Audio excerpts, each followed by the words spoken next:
today I will talk about the basic working principle behind commonly used optical microscopes that have become indispensable tools for bioscience researchers. What is a microscope?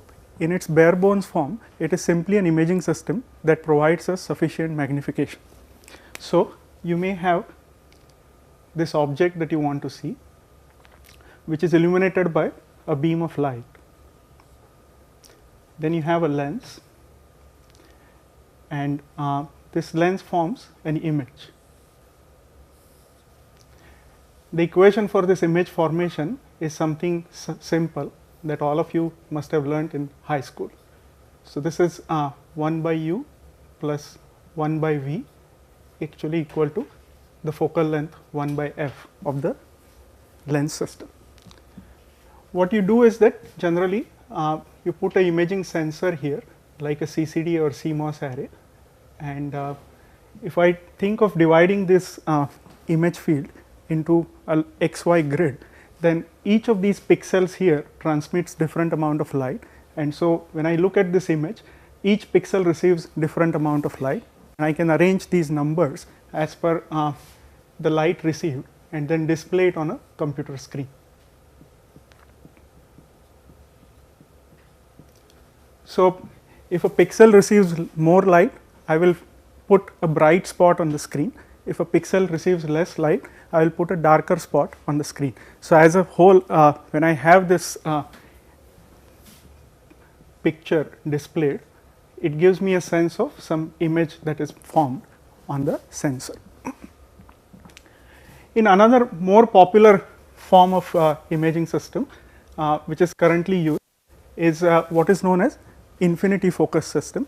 For example, you have a first lens, which is a microscope objective. You put your object in the front focal plane of the lens, so that this lens actually forms an image at infinity. Then you take another tube lens, what is called tube lens, which actually forms another real image on a sensor. So, this type of system, so this image is actually formed in the back focal plane of the second lens. So, this type of system is known as a finite conjugate system. This type of system, which is more popular nowadays in microscopy, is known as infinity conjugate or a focal type system. Now, the microscope objective lens, which I have shown here as well as here as a single lens, is actually a much more complicated optical system. In fact, it is an assembly of several lenses, as much as say 5 to 11 lenses are actually packed inside this small piece, which is a microscope lens. Now, if you look at this lens, there are several things written on it, and so I think you should know what is written on it. If I look at a typical microscope objective lens, it says something like this: 40x, 0.65, infinity, 0.17. Well, this infinity tells me that this lens has been designed for use with a infinite conjugate system. This 0.17 is actually the cover slip thickness, so that this lens has been corrected, so that even if the object is below a cover slip of 0.17 mm, it will form an accurate image right here.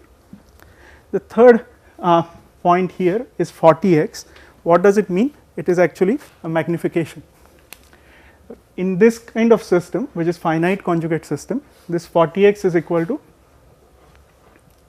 v divided by u, whereas in this kind of system you have this 40 is equal to f2 divided by f1. Remember that just because you have used the 40x objective does not mean that you will always get 40x magnification. You have to also choose this correct tube lens with the correct f2, so that this ratio has been maintained. The last number here is actually the most important number, and it is called as the numerical aperture of the system. So, how is this number defined? If I think of this microscope objective lens,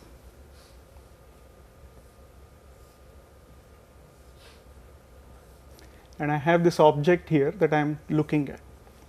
If I take this on axis source point or object point, and then I draw this cone of rays. Okay. Let the angle between this center line and this edge of the cone, we can denote it by theta, and the numerical aperture, this Na, is then defined as n times sin theta. Here n is the refractive index of this medium here, and theta is the angle that is made by this cone. All right. Why should we worry about this cone angle? Why is it important for us to know how much this angle is? The reason is in diffraction theory, because if I take an object, if I illuminate it with a beam of light, then if you think of any object like a cell sample, the object has a large sized features as well as small sized features. And what diffraction theory tells us is that the large size features are actually going to scatter light into a smaller cone, whereas the large size features are actually going to scatter light in a large cone like this. Now, when I say small and large, it is with respect to the wavelength of light. So, wavelength of light is the scale when I talk of small and large, but you can see immediately that the cone of light that is accepted by this objective lens therefore tells us that to what extent, to how small are the features that are contributing to image formation, because smaller features than that are going to send or scatter light outside this cone, and they are not going to be accepted by your imaging system, and they are not going to contribute to image formation. The exact calculation actually tells us that if I have 2 point sources here, or then I can resolve them only if they are separated by this distance of about lambda divided by Na. So, if I want to get more resolution for a fixed lambda, which is wavelength of light, then I should have larger N. Okay. Now, when we have the surrounding medium of air, then N is automatically equal to 1, okay, and sin theta can actually take highest value of 1. Okay. But even this highest value of sin theta equal to 1 is not practical, because if sin theta is 1, it means that theta is actually 90 degrees, which means I really have to bring this objective almost touching the object. Okay. So, what people do in microscopy generally to increase this objective, this numerical aperture, is actually to put an oil drop here. Okay. And the index of this oil can be made to be, meaning it is selected to be around 1.4. Okay. And in terms of angle, what is the advantage is that the light rays which were otherwise going this direction, if it was air, they are now bent inward and they are actually captured by your imaging system. So, having the oil like this, it gives you resolution which is, so typically for 100x oil objective, this Na can be as high as 1.3 or something, and as a result you can actually resolve 2 points which are spaced closer than a wavelength of light that you are using.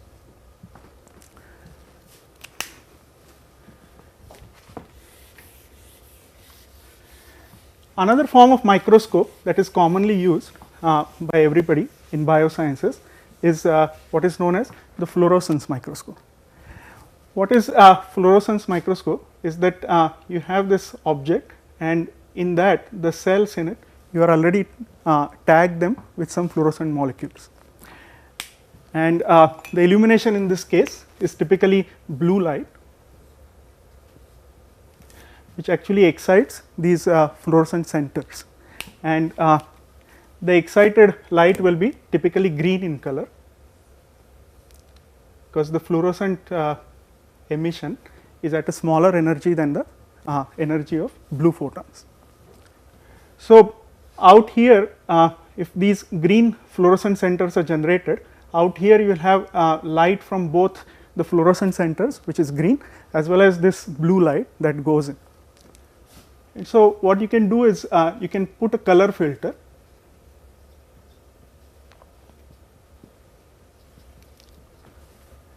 So, the color filter will actually block the blue light and pass the green light, and so that will actually then form a image afterwards. So, although you use blue light, you actually get green light here for image formation purpose, and the resolution you can get then is lambda of green divided by Na. So, I have talked already about this lateral resolution of a microscope when the 2 points we are interested in are actually in the same plane, and we want to see how far they should be before we can actually see them as separate points on this image plane. Okay. The other interesting part that is of commonly required is to know about the depth of focus of this system. Okay. So, suppose let us calculate this. For example, for green the lambda may be half microns, whereas Na may be, let us say it is close to 1. So, that this depth of focus which is given by lambda by Na squared, I am not going to get into details of this, but it requires some wave theory calculations. So, lambda green by Na squared is known as the depth of focus, and so this is actually going to be something like 0.5 micron if Na is very close to 1. So, suppose I have a sample which is actually 5 micrometers thick. Okay. Then what this tells me is that there is only a one small slice which is half micron thick that will be focused really well by this imaging system. What happens to other slices? Meaning you might think that all I have to do now is to take my sample and scan it in this depth, and so I can record multiple images.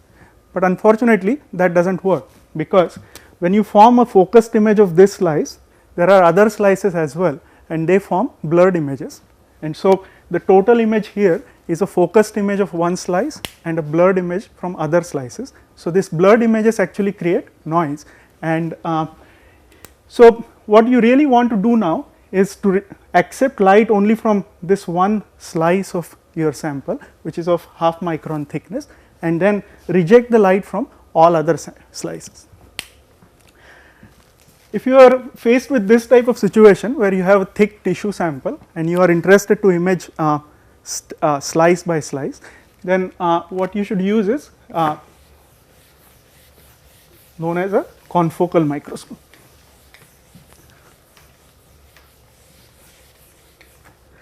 So,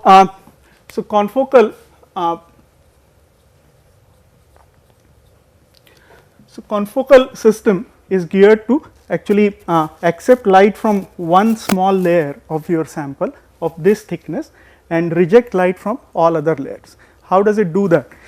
You will be surprised if I tell you that a confocal microscope in a crude form is actually there in your computers or laptops in the form of a CD or DVD drive. So, I am going to explain this confocal principle by means of by explaining how a CD reader reads data from a CD, and so then we can connect it to microscopy. So, if you think of how data is stored on a CD surface, if you look at the CD surface, it looks shiny and reflective, but actually it has a flat surface and then some small pits. Okay. And at a particular location, see the CD stores data in a binary form, so 1 or 0. So, at a particular location, if you are on this surface, you might call it 1, if you are in a pit, you will call it 0. Okay. So, how does a CD reader read this data? So, there is maybe there is this partial mirror, and you get a light from some laser diode.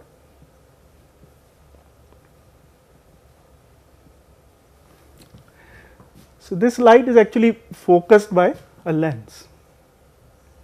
In our system, this would be the objective. So, this is focused here, it forms a spot.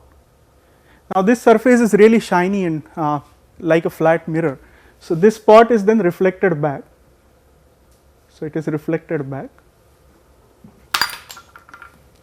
and it goes up through this partial mirror and then you can have another lens here, and it again forms a spot here.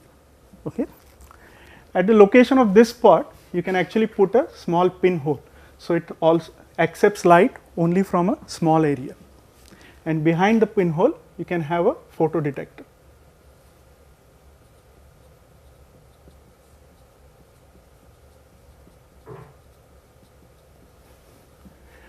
The word confocal actually means that this system has been designed such that this spot on the surface of the CD and this spot at the pinhole are really very well matched. Now, see what happens is, suppose the CD moves and actually this pit actually comes under this lens. What will happen is, maybe I am going to draw this lens here. It is going to form this focus spot somewhere in the air. This cone of light is going to extend below and then going to get reflected again.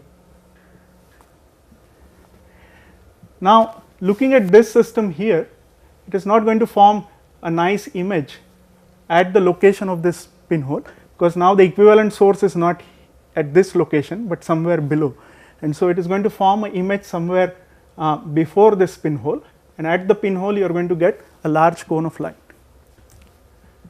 What happens is, this pinhole is much smaller than the size of this light cone here, and so if I put a photodetector here, I will get a very small signal or very little photocurrent. So, depending on whether my photodetector gives me high current or low current, I can say whether I am on this surface or I am in a pit, and therefore, I can read this data as 1 and 0, 1 and 0 or something like that. Now, you can see that just by looking at this photodetector signal, we have actually accepted all the light from this plane, but we have rejected all the light from this plane. Okay. In fact, if you think of a actual commercial biological confocal microscope, the principle is exactly same. However, here we can be little bit crude. We have to make only a binary decision, 1 or 0. So, you can have a system that is little bit imperfect. It has to fit in a small computer drive, but when you are doing this on a biological sample, so suppose I have a thick sample, I actually have to scan this spot in all xy locations as well as in the z locations, in depth as well. So, I have to do this really precisely. You see that this lambda by Na number is very, very small. It is of the order of hundreds of microns. So, I have to do this scanning, sorry, hundreds of nanometers actually, and so I have to do this scanning really precisely, so that every time I can see collect the signal that has come from a particular layer.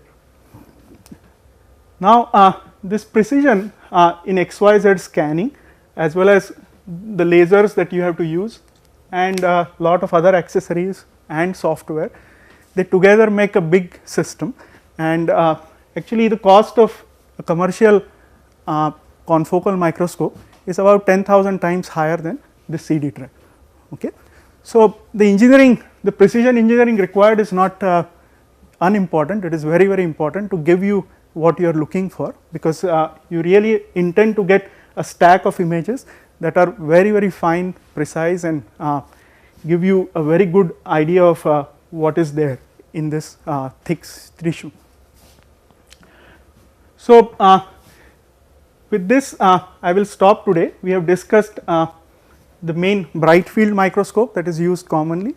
The second thing I discussed was a finite conjugate versus an infinite conjugate system. We discussed the resolution limits both in xy direction as well as in z direction, and now we have also discussed the basics of confocal systems. I hope you enjoyed this discussion, and I think next time you use microscope in your lab, I think these points will help you very much. Thank you.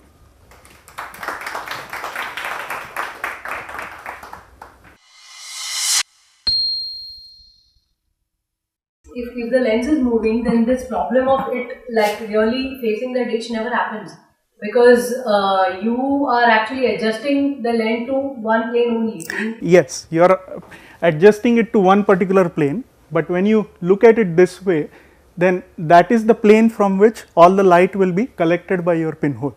The light from all other layers is also going back, but it is going to be blocked, or it is going to be rejected with a very good with very high ratio, meaning here you will get almost all the light from this layer, particular layer, but from other layers you will not get good amount of light. In fact, this layer thickness is actually this depth of focus, which is lambda by Na squared. Okay. Now there is something called as piezo Z stages, which are very Yes. How do they achieve getting a Z stack faster? So piezo is actually just a crystal. On this, if you apply voltage on it, then the piezo crystal can expand. Okay, and this expansion is actually in sub-micrometer levels. And so what you do is actually, instead of moving this see, you have to move this stage at a micron or sub-micron precision, right. So instead of actually moving this mechanically by some other wheels and things like that, what you do is you actually mount this on a piezo crystal, and you actually just apply voltage to it, and that just expands the crystal a little bit, and so the lens can move by this sub-micron precision. So when we do microscopy, so we're taking layer by layer lot of pictures. So when we have to taking all those pictures, images, and we have to make the complete full 3D perception of that. Yes. How do we do that? So I already explained that you actually form a XY image by arranging these numbers, right, in a pixel grid. Okay. So now you just arrange stacks of these images in a 3-dimensional matrix, and you can view it layer by layer or as a projection or things like that. So it is just a stack of numbers now. So each slice will correspond to reflectivity from that layer as a function of xy, and then already by moving this you already know how you have stacked from what stacks you are getting the data. Okay. Is there an advantage of the dual lens system over the single simple lens system that you explained? Okay. So there are two advantages. So this is the infinite conjugate system that I explained first. So number one, if you go really into optics of it, you will see that this type of system is much better from image aberration point of view. But the second more, meaning it is going to give you much higher quality image with less aberrations or distortions. But the second more practical advantage is that I can, in this parallel path, I can actually insert any glass element like a filter. Okay. So if I put a filter here, because this path is parallel, actually I do not have to change location of this sensor. In the other system, if I did it here, if I insert a glass element here, the location of sensor has also changed, meaning the image formation plane has also changed. So I will have to adjust that every time. But here it is much more amenable to doing any modifications in the imaging chain. So if there are no more questions, then we can stop the discussion here. Hope you had good time with it.